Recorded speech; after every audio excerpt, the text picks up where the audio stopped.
वो कैसे हो, किन हालात में हो भैया आप बताओ कुछ कैसे। तो हजूर पिताजी ने उसको सपने में दर्शन दिए और दर्शन देके कोई गुरुद्वारा दिखाया और गुरुद्वारे में बहुत सारे कबूतर थे, कह सकते हैं बहुत सारे कबूतर दिखाई दिए। कबूतर की बीठ गिरी हुई है, जैसे गंद थोड़ा हो जाता है भी, ऐसा कबूतर थे। तो सुबह दर्शन हुए तो सुबह उसने मुझे दिन चढ़ते ही कॉल किया, कहते भी ऐसा भी बहन वीरपाल कौर, क्योंकि उनको सिख इतिहास के बारे में मालूम है, तो कहते भी बहन वीरपाल कौर से पूछ के बताना भी कबूतरों से जुड़ा कोई इतिहास है क्या गुरु का, ऐसा कुछ।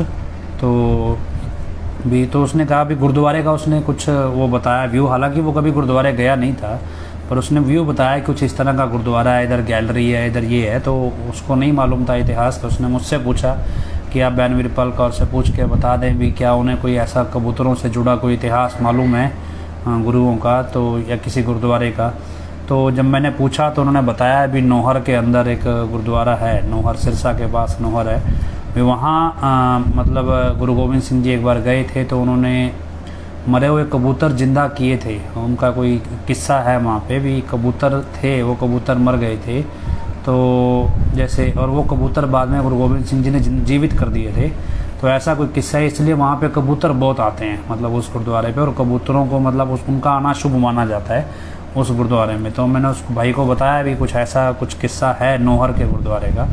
तो वो थोड़े टाइम बाद मतलब अगले ही दिन शायद, उसको थोड़ा दूर था तो गाड़ी लेके वो अपने परिवार के साथ वहाँ गया नौहर गुरुद्वारे में। और गुरुद्वारे में जाके जब उसने देखा, ठीक बिल्कुल वैसा ही गुरुद्वारा था जैसा उसने सपने में देखा था, और वैसे ही कबूतर थे उस पर, वैसे ही एक जगह पे कबूतरों की बीठें जमा हुई थी, सब कुछ वैसा ही था। तो वो बड़ा खुश हुआ भी, पिताजी ने जो मेरे को दिखाया वो वास्तव में ऐसा ही था।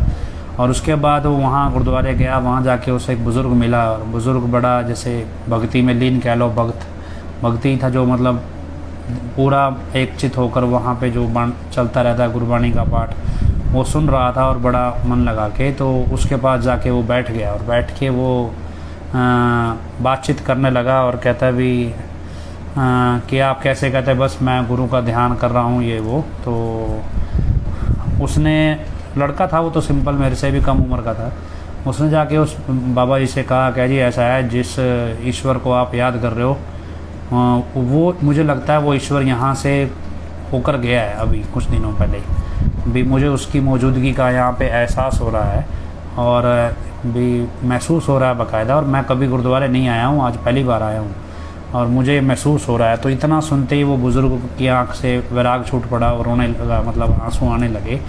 मतलब ये चीज़ देख के जैसे कहते हैं ना भी, जहाँ प्रेम है, जहाँ गुरु से प्रेम है लोगों का, वहाँ गुरु ईश्वर की मौजूदगी आपको एहसास होती है। तो ऐसा किस्सा हुआ है। ऐसे फिर कुछ बहनें थी, उनको ऐसा एहसास हुआ भी, उनको दर्शन हुए भी। जैसे गुरु ग्रंथ साहिब, वहाँ आप गुरुद्वारे कभी जाएंगे तो मैं भी एक दो बार गया हूँ, तो उस गुरुद्वारे में ना एक जगह पे मतलब जैसे मंदिर में जैसे गुंबद सा बना होता है, ऐसे कुछ बना होता है, तो पालकी कहते हैं उसे। वहाँ पे जैसे सिंहासन होता है उसके अंदर, उस पर गुरु ग्रंथ साहिब को रखा जाता है बड़ा तरीके से कपड़ा बिछा के, और उसके पीछे एक आदमी बैठता है जिसे पाठी कहते हैं, जो उस ग्रंथ साहिब को पढ़ के सुना रहा होता है। तो वो पढ़ के सुनाता है, कई जगह पे एक्सप्लेनेशन भी देते हैं, कहीं सीधा पढ़ के सुना देते हैं। तो ऐसे उसे पाठी कहते हैं। तो कहीं एक माता कहती मुझे दर्शन हुए भी पिताजी ऐसे गुरु ग्रंथ साहिब पढ़ के सुना रहे हैं।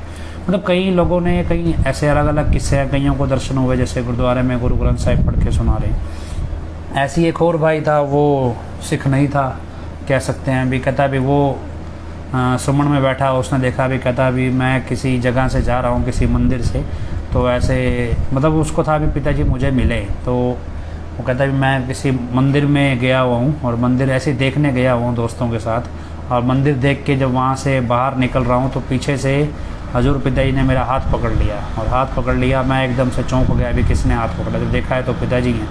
तो मैं पिताजी से पूछा पिताजी आप यहाँ कैसे, ऐसे वैसे। तो पिताजी कहते हैं कि बस ऐसा ही है। कहते पिताजी हम तो बहुत सारी संगत है आपके दर्शन करना चाहती है। पिताजी कहते, फिर पिताजी ने कुछ ऐसा कहा इतना मतलब उसे, जो वो उसने कहा भी मैं नहीं बता सकता आगे। तो लेकिन इतनी बात मतलब पिताजी ने वचन कर दिया कि किसी को नहीं बतानी है, तो हमें भी नहीं पूरी बात बताई। तो खैर मतलब इस तरह से लोगों को एहसास होने लगा अलग अलग जगहों पे, किसी को कहीं, किसी को पंजाब में कहीं, किसी को महाराष्ट्र में। ऐसी एक बहन का फ़ोन आया, वो बोलने लगी भी वो शायद साउथ में कहीं थी। वो कहती भी मुझे ऐसे एहसास हुआ जैसे पिताजी मेरे आसपास ही घूम रहे हैं। फिर अचानक से आसपास उसने घूमना शुरू किया, जैसे उसको अलग से महसूस होने लगा कि पिताजी उसके आसपास ही हैं, उसके इलाके में कहीं पर हैं। बहुत सारे लोगों को अलग अलग तरह के एक्सपीरियंस हुए, कुछ ऐसे भी थे जो इंटरेस्टिंग थे।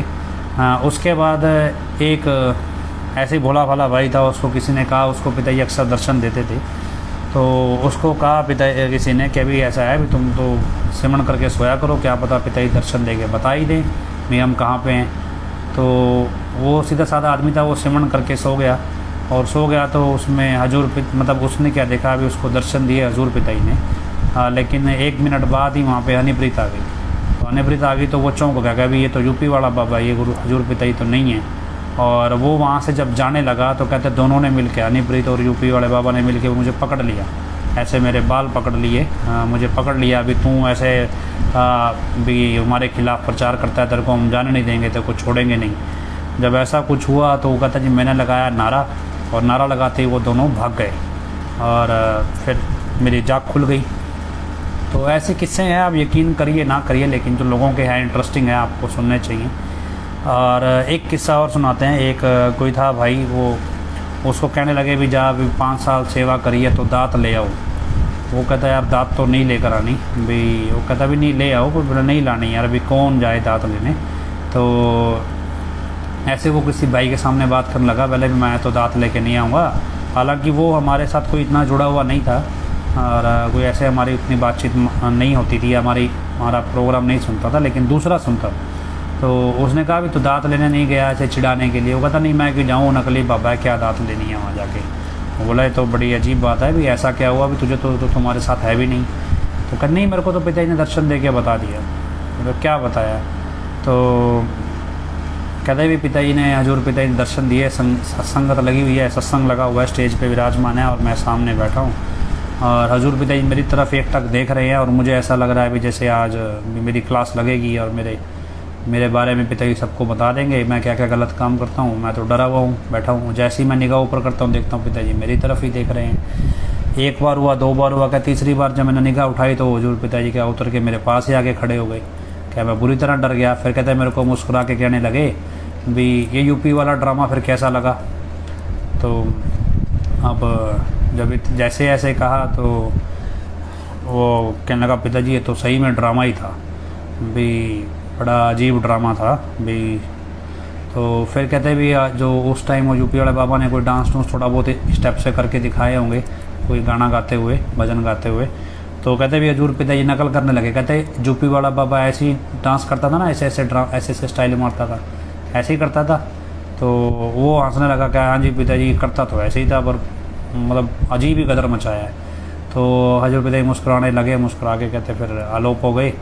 तो मतलब ऐसे ही, और मतलब क्या भी मुझे तो बता दिया पिताजी ने भी नहीं ये तो कि सब नकली ड्रामा है और कुछ नहीं है। एक और है, कोई पुलिस का था, मतलब ऐसे ही बड़े लेवल पे पुलिस का अफसर कह लो या कमांडो कह लो, इस तरह का था। वो कहता जी मैं ऐसे ही, उसने भी सुमन किया, वो बहुत परेशान हो गया, उसके परिवार वाले सभी यूपी जाए, वो परेशान हो गया भी मैं तो कैसे जाऊँ भी, मैंने नहीं जाना, उसका प्रेम बहुत है हजूर पिताजी से। तो पिताजी मैं सुमन में बैठ गया। सुमन में पिताजी ने मेरे को दिखाया कि पिताजी मेरे घर आ गए, और घर आए हैं चरण टिकाने। अगर मेरे घर आए और थोड़ी देर बाद वहाँ पे शोर मच गया भी, हनीप्रीत भी आई। तो कहता भी हनीप्रीत भी आई, तो आके वो भी थोड़ा दूरी पे बैठ गई। तो हजूर पिताजी मेरे से जैसे ही बात करने लगे और परिवार सब ठीक है, मैंने कहा जी पिताजी ये सब बातें बाद में, पहले आप ये बताओ भी आप कैसे हो, भी आपकी सेहत कैसी है, ठीक है। तो पिताजी